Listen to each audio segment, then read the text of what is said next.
Assalamualaikum warahmatullahi wabarakatuh. Kang Eka dan Kang Sansan. Oke. Sehat, Gimana sehat, ini sehat. kabarnya ini Kang Sansan, Kang Eka? Alhamdulillah baik. Luar biasa ini pemuda Purwakarta ya. Agas. Sibuk apa ini Kang Sansan dulu ini? Masih berkegiatan di kampus Ya, karena masih kuliah juga, dan untuk organisasi masih di HMI kebetulan, Kang. iya. Apa program HMI ke depan? Untuk program banyak, terutama persoalan kaderisasi, pembinaan desa, termasuk mungkin yang hari ini sedang akan kita hadapi, yakni dalam momentum pemilihan kepala desa yang juga masuk ke dalam program HMI kan, bina desa itu. Oke, mantap. Nanti kita ngobrol-ngobrol lebih panjang. Kang Eka Budiman S. Sos. Waduh. Sarjana sosial. Tambahan Kang, LC, lulusan LC. corona. Iya ya. Yang penting tetap menjaga kualitas lulusan. Betul, itu. betul. Rencana akademis Nah, tetap sibuk harus apa dijaga. ini Kang Eka ini sekarang? Ya hari ini memang baru garapannya tetap di organisasi sih Mas Wal ini, karena masih dalam satu kepengurusan ya. Kita habis di bulan November. Tapi memang hari ini ya karena kita nih harus amanah memegang organisasi, mau tidak mau harus terus digagas mengawal perjuangan di Purwakarta lah. Ya. Oke. Ya memang Purwakarta ini sedang hangat-hangat seperti yang tadi Kang Sansan sampaikan. Ini terkait dengan programnya pemberdayaan desa. Jadi kan kita menghadapi pilkades serentak ya. Betul.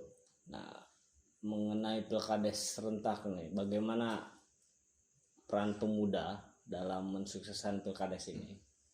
Gimana Kang Sansan? Kang Sansan dulu. Saya pikir dan kami dari kawan-kawan di organisasi termasuk aktivis mahasiswa, betapa pentingnya hari ini kita juga harus kembali ke desa kan begitu. Karena mau nggak mau kita berasal dari daerah yang berbeda. Purwakarta hari ini ada 17 kecamatan yang mungkin tersebar juga mahasiswa-mahasiswa yang ada di sana, sehingga mau tidak mau peran dan fungsi mahasiswa itu harus diimplementasikan di sana kan begitu. Peran sebagai agent of control kan, control. social control, agent of change dan sebagainya kan. Maka peran pemuda sangat penting dan harus betul-betul dilibatkan penuh kan begitu. Karena melihat kondisi beberapa tempat juga memang ada sedikit terlibatnya pemuda dalam persoalan desa hari ini begitu. Maka sangat penting lah pemuda untuk ikut berkontribusi. Oke, konkretnya apa tuh untuk langkah-langkah peran pemuda khususnya di HMI ini dalam rangka mensukseskan Pilkades. ya? Nah, jadi memang berbicara hari ini aktivis kan tadi saya bilang ada banyak ya, kayak ada banyak tersebar di Purwakarta. Nah, kenapa tidak hari ini? Karena memang penyelenggara itu kan kebanyakan yang saya tahu, dan itu juga meruntut kepada undang-undang seperti itu, Kemendes, Perbub, yang memang penyelenggaraan itu dibentuk oleh BUMDes biasanya. Nah, hari ini keterlibatan pemuda khususnya aktivis mahasiswa yang backgroundnya adalah akademisi itu sangat jarang. Banyak mungkin tokoh-tokoh pemuda di desa sendiri ada yang terlibat namun tidak banyak, dan saya pikir ada yang juga mungkin belum paham kan begitu persoalan bagaimana mekanisme undang-undang, peraturan, regulasi yang seharusnya gitu loh, sehingga perlu adanya pengawasan dari kita kawan-kawan aktivis kan begitu. Dan itu sempat juga kemarin kita kaji Betul. di HMI terkait menakar urgensi pilkades ini dalam menangani persoalan desa kan begitu. Kalau misalnya hari ini pilkades dijalankan dan ternyata persoalan desa itu masih ada, ya percuma juga kan begitu. Maka perlu ada pengawasan gitu kan, dari mulai menyeleksi dan kita juga mengawasi secara kapabilitas calon kepala desa nanti kan begitu. Betul. Kalau saya pandang begini Bang, persoalan desa itu kan 5 tahun. Jadi hari ini cerminan pertumbuhan ekonomi pariwisata, apalagi program di Purwakarta kan di desa. Nah, banyak Ekonomi, apalagi program UMKM yang hari ini bantuan terus digulirkan. Bagi saya hari ini tokoh yang ada di desa sangat penting terhadap kemampuan wilayah dalam pengembangan kepemudaan ataupun keekonomian. Betul. Contoh kecil misalkan kita ini lari ke ujung Purwakarta, itu Sukasari ya. Sukasari, betul. bagaimana kemarin Dinas Pariwisata itu membuka kemarin pariwisata yang baru tuh Curug 3, ada Curug yang sebelah sananya kan ada lagi yang dibuka yang baru itu. Nah, maksudnya adalah bagaimana hari ini pariwisata itu disebut sebagai salah satu pertumbuhan ekonomi, tapi bagaimana akses itu juga harus diperbaiki. Karena bukan hanya soal pariwisata, tetapi bagaimana orang akan berkunjung ke situ dan menikmati gitu. Dan itu harus berdampak pada ekonomi desa. Makanya hari ini toko yang harus dipilih ya bukan toko yang hanya money politik gitu loh. Nah, ini budaya bicara money politik ini menarik dalam setiap pemilihan. Itu kan konkret gitu. Kan bahaya juga. Sebelum ke money politik tadi berarti sudah disinggung bahwa salah satu kriteria yang dibutuhkan oleh masyarakat untuk kepala desa ini adalah mereka atau kepala desa ini memiliki kapasitas dalam mengelola wilayah agar menjadi salah satu destinasi wisata yang bisa mendorong perekonomian masyarakat setempat. Itu kriteria yang pertama. Betul. Iya. Ini selain itu kan perlu juga kapasitas yang lain yang mesti dimiliki oleh kepala desa selain memang bisa meningkatkan daya ekonomi di bidang pariwisata. Kira-kira apa lagi tuh yang dibutuhkan oleh masyarakat kita hari ini? Ini kalau saya memandang di desa itu daya dorong aparat di tingkat desa terhadap kepemudaannya. Hari ini pengawalan kepemudaan, orang bilang menyongsong bahwa ini pemuda nih harapan bangsa. Tapi apa langkah konkret gitu loh petugas desa atau kepala desa terhadap pembinaannya? Jangan sampai terus-terusan misalkan kita ini ngomongin soal ayo olahraga bola itu voli, itu kan hal yang menurut saya sudahlah, jangan terus dibicarakan soal itu, tapi ada urgensi lain di tingkat desa. Baik itu tetap berjalan, harus ada inovasi. Harus ada inovasi lain. Karena tantangan kita kan sangat besar hari ini. Memandang misalkan besok ada digitalisasi. Terus kemudian hari ini orang kan belanja saja sudah tidak harus datang ke toko. Nah, bagaimana sekarang desa memandang itu? Oke. Peluangnya sudah sangat besar itu. Artinya berarti kepala desa perlu ada pembinaan. Ya, perlu memperhatikan perkembangan zaman. Betul. Jadi apalagi program pemerintah kan katanya sekarang internet masuk desa. Tambah memang pendidikan sekarang itu daring ya, melalui online. Jadi kepala desa ini memang harus memperhatikan pertumbuhan teknologi di masyarakat setempat. Oke, Kang Sansan gimana? Memang ada beberapa aspek yang perlu kita perhatikan bersama karena desa ini sebagai saya pikir menjadi lokomotif atau wilayah yang memang memiliki kontribusi banyak terhadap pemerintahan kota, mulai dari perekonomian tadi yang sudah disampaikan, yang artinya kan didahulukan adalah mereka yang berasal dari desa ini hal-hal yang sifatnya itu seperti ekonomi, sosial, politik atau pendidikan, budaya serta sosial, saya pikir itu juga perlu diperhatikan di desa. Nah, hari ini persoalan kriteria kepala desa itu juga harus memikirkan hal itu semua. Tidak hanya mungkin dari ekonomi yang mungkin hari ini kita ketahui bersama di pandemi hari ini sedang kesulitan. Namun tadi beberapa aspek yang saya sebutkan juga harus diperhatikan. Terutama tadi kan pendidikan. Ada beberapa daerah di Purwakarta yang memang secara akses atau infrastruktur masih kurang baik dan harus dibenahi. Nah, itu bagaimana caranya bisa dibenahi juga kan begitu. Dan menariknya adalah untuk pilkada hari ini sebenarnya akan berdampak panjang kepada pesta politik yang akan digalakkan beberapa tahun ke depan kan begitu. Yang sudah ditetapkan tahun 2024 Pileg, Pilgub dan Pilpres kalau nggak salah kan seperti itu. Nah, artinya ini perlu kita awasi bersama sehingga jangan sampai nanti ke depannya itu kepala desa yang ada atau yang terpilih dimainkan atau digenggam oleh satu pihak gitu, sehingga untuk memanfaatkan momen ke depan itu. maka perlulah ada peran pemuda, peran aktivis, peran mahasiswa dan akademisi untuk memonitoring itu semua seperti itu. Iya, Betul. memang pendidikan di pelosok-pelosok desa, kebetulan tadi saya bermain ke salah satu desa, cukup mengkhawatirkan bagaimana minat masyarakat dalam bidang pendidikan, khususnya setelah lulus SMP.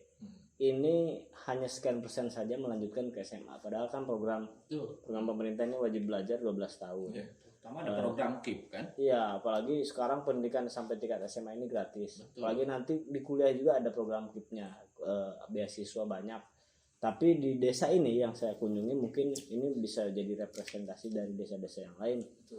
Bahwa orang tua lebih memilih anak ini bekerja membantu orang tuanya untuk lebih tidak dilanjutkan ke SMA, atau untuk yang perempuannya dinikahkan.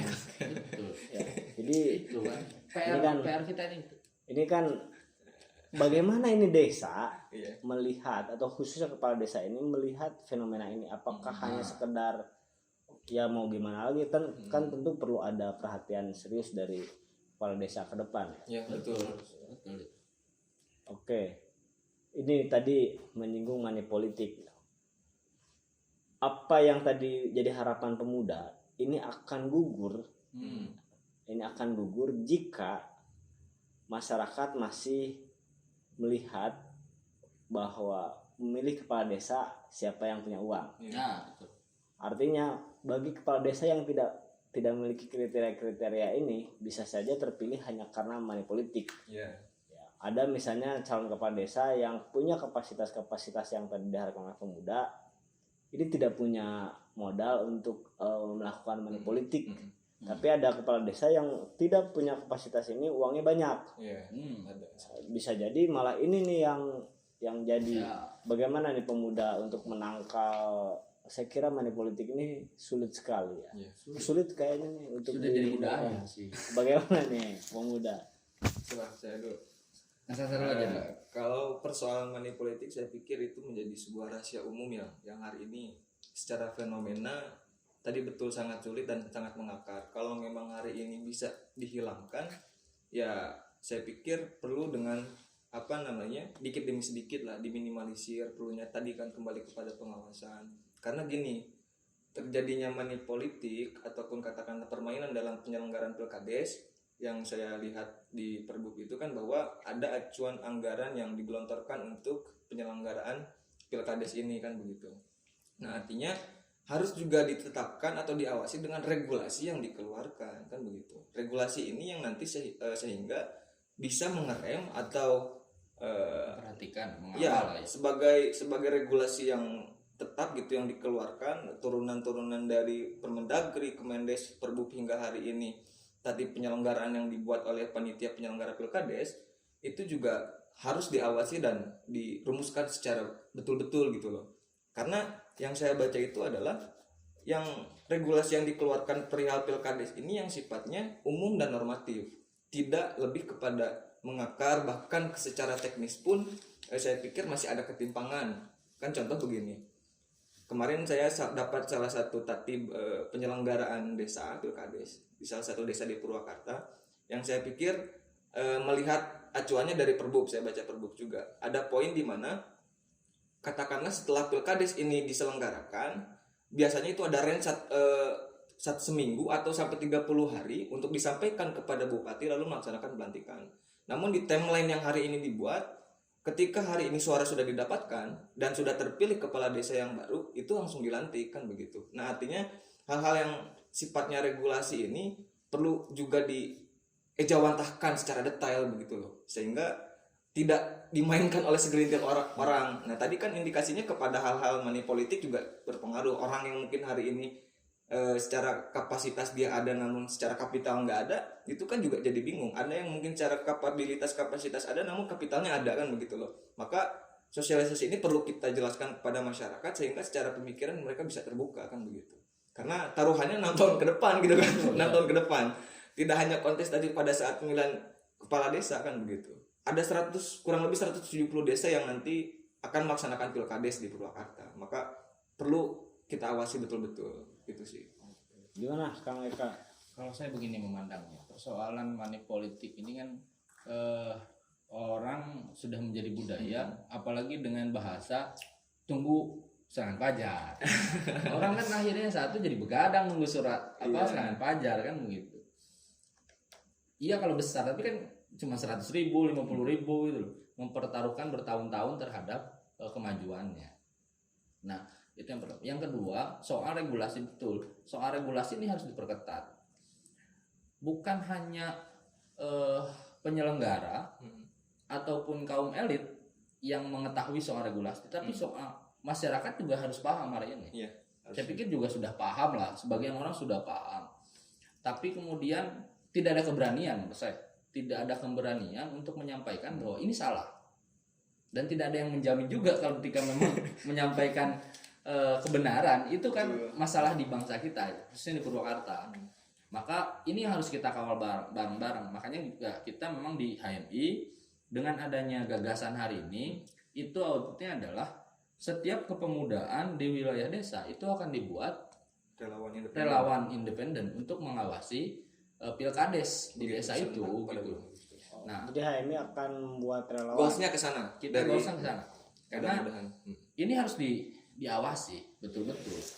Bukan soal anggaran, bukan soal ini cuma pesta desa, enggak itu. Justru karena ini adalah pestanya di desa, ini akan berdampak pada pesta politik ke depan. Maka harus kita awasi bareng-bareng, jangan sampai skema orang-orang yang akan menjadi pilkades justru sudah beres hari ini gitu. Nah, itu yang kita khawatirkan. Itu sih persoalan. Oke.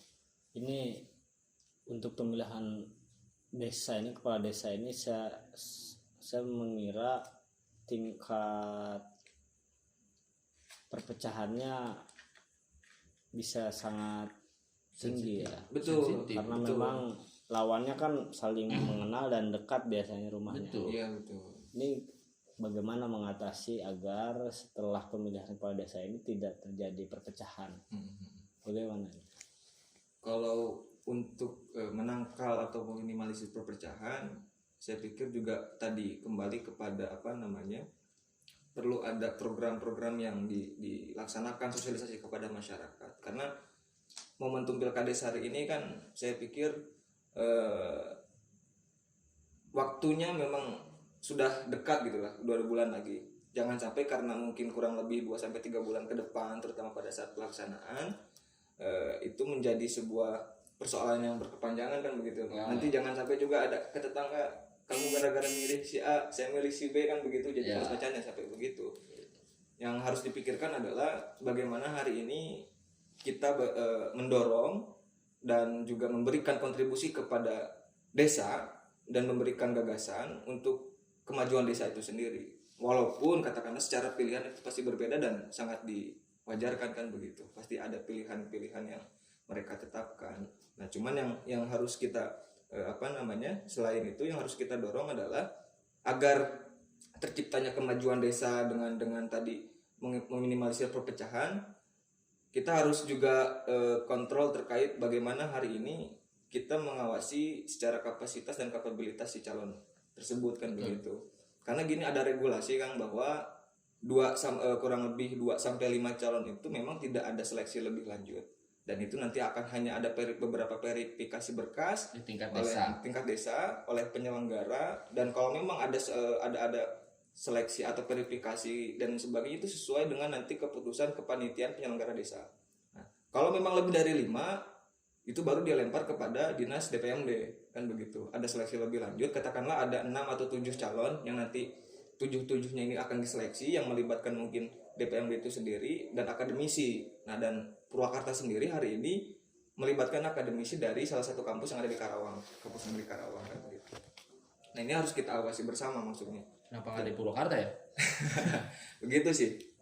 Sehingga untuk meminimalisir perpecahan tadi. Oke, terima kasih Kang Sansa dan Kang Eka. Ya, obrolan mengenai pilkades ini mudah-mudahan menjadi referensi untuk masyarakat bagaimana bisa memilih kepala desa yang mampu menjawab setiap persoalan-persoalan yang ada di desanya. Betul. Oke, terima kasih. Itu saja. Mudah-mudahan kita kasih. bisa Siap. berjumpa kembali di kemudian hari. Terima sama-sama. kasih sudah berkenan hadir. Assalamualaikum warahmatullahi wabarakatuh. Waalaikumsalam warahmatullahi wabarakatuh.